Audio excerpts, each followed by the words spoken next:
The fear of being left behind is rarely about the present. It is an old memory wearing the mask of a current threat. Someone takes an hour to reply, and your whole body braces, as if the ground is about to disappear. It is not really about them. It is a small, frightened part of you, still waiting for someone who once walked away. You are the person who reads a short text message 10 times, hunting for the moment they stopped loving you. When a friend goes quiet, you do not think they are busy. You think this is how it ends. You feel the distance before it is even there, a change in tone, a slower reply, a door quietly closing. You apologize, you overgive. You become whoever you think they need, just so they will stay. Or you do the opposite. You pull away first, so the leaving is at least on your terms. You test people without meaning to.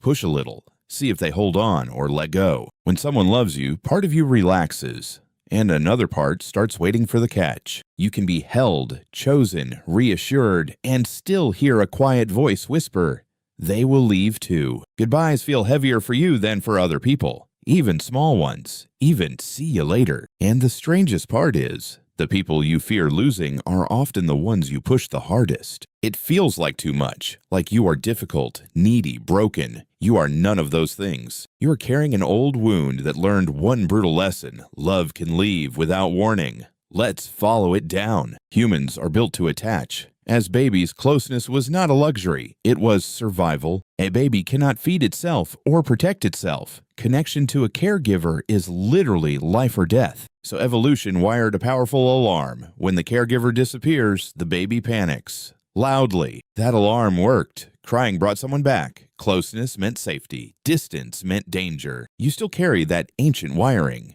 Everyone does. But in you, the alarm is set extra sensitive. For most people, a delayed reply is nothing. For you, it trips the survival alarm by mistake. Your brain cannot always tell the difference between "they are busy" and "they are gone forever." So a small silence can flood your body with the same fear a lost child feels in a crowd. Your heart races. Your stomach drops. Your mind starts writing the story of how they leave. This is not drama. It is a real physical alarm firing in a moment that is actually safe. The fear feels like it is about now, about this text, this pause, this person. But the volume of it, the sheer size of the panic, comes from somewhere much older. A false alarm does not mean there is no fire. It means the smoke detector learned to scream. And a detector screams that loudly, only because once there really was a fire. So the real question is not, why am I like this? It is, what taught my alarm to be so loud? To answer that, we have to go back to where you first learned that people can vanish. No one is born afraid of abandonment. This fear is always learned, usually early, usually quietly. Maybe someone you needed left, a parent who walked out or passed away, or simply faded. Maybe no one physically left, but the love kept switching on and off without warning. One day, warm and close. The next day, cold and distant. And you never knew which you would get. So, you learned to scan, to read faces, to predict the weather of the people you loved. Inconsistent love is, in some ways, harder than no love. It teaches you to never relax, because if love can vanish for no reason, then you can never be sure it will stay. Maybe you were comforted one moment and ignored the next, with no pattern you could trust. Maybe a caregiver was there in body, but somewhere else in mind. Present, but not really with you. To a small child, a parent lost in their own world can feel like a kind of disappearing. So you decided without words that closeness is never safe, that it can be taken at any moment. You learned to hold on tight because letting go even a little felt like losing them for good. Or you learned the opposite, to need no one, to leave before you could be left. Either way, the lesson sank in deep. Do not trust that the people you love will stay. And a child cannot think, my caregiver is struggling. A child thinks, I am too much or not enough. So, the fear of abandonment almost always hides a second, quieter fear, that you are the problem. That if you were easier, calmer, better, lovelier, then maybe people would not leave. That belief grows up with you, and it shapes how you love as an adult. In two opposite ways. Some people become clingers. They hold on tighter the more afraid they feel. They text again. They ask, are we okay again? They need constant proof that the bond is safe. Others become runners. They leave first. They end things before things can end them. They keep one foot out the door so no one can ever fully shut it on them. Cling or run, the engine underneath is the same. A child terrified of being left alone. And here is the surprising truth that almost no one sees in time. The strategies you use to keep people close are often the very things that push them away. Constant reassurance seeking can slowly exhaust the very person you are afraid to lose. Testing someone's love again and again can wear down the love you were testing. Pulling away to protect yourself can quietly teach the other person to stop reaching for you. The fear of abandonment can become a prophecy that arranges its own ending. You brace so hard for the goodbye that without meaning to,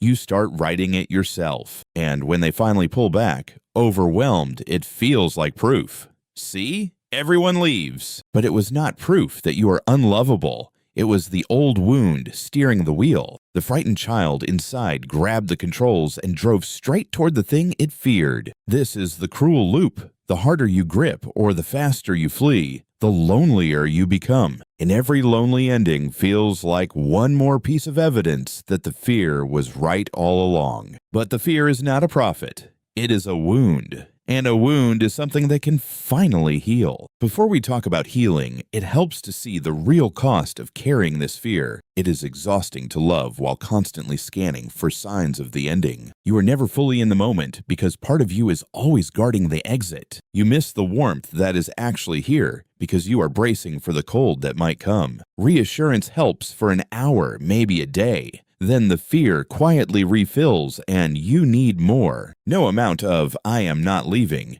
ever truly lands because the wound was made before words. So others can love you sincerely and you still cannot let it in. The fear filters it out. You end up lonely not because you are unloved, but because you cannot feel the love as safe. And slowly, you may start to shrink your life to avoid the risk of loss altogether. You keep people at arm's length. You stay a little unavailable. You call it independence. But underneath, it is not strength. It is a small voice saying, "If I never hold on, I cannot be dropped." The fear promises to protect you from pain. Instead, it quietly steals the closeness you crave. You can spend years guarding against being left and miss the people who were never going to leave. That is the real cost. Not the goodbyes you feared, the connection you never let yourself have. So how do you begin to set that frightened part of you down?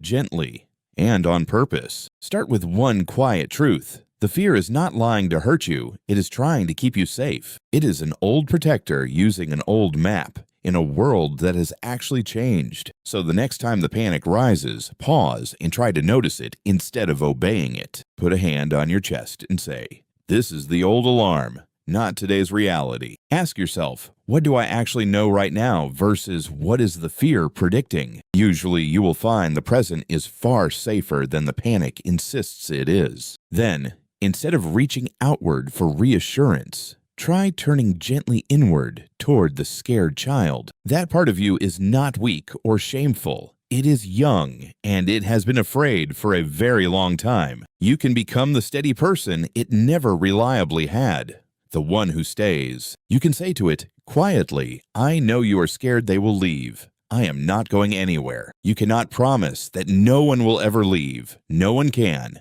But you can promise not to leave yourself. That is the shift. The security you have been chasing in others can begin to grow inside you. And from there, you can love a little more openly. Hold on a little less desperately. You can let people be busy without it meaning they are gone. Let silence just be silence. You can stay instead of running, or loosen your grip instead of clinging. One small choice at a time. None of this happens overnight. It happens in moments. In the small pause before the old panic wins. The child who learned to fear being left was not broken. They were adapting to something painful. They found a way to survive love that did not feel safe. That was clever. That was brave. But you are not that small and powerless anymore. You have something that child never had. You have yourself, an adult who can stay, even when the fear is screaming that everyone leaves. The people meant to stay are not kept by your grip or pushed out by your distance. They stay because you let them close enough to actually see you. wound and all. So here is something to sit with this week. If you fully trusted that you would not abandon yourself, who would you finally let get close? If this felt like it was describing you, you're not too much. You are someone who was once left, learning to stay. Subscribe if you want to keep understanding the quiet patterns that shape how we love. And tell me in the comments, what is one goodbye that taught your alarm to be this loud?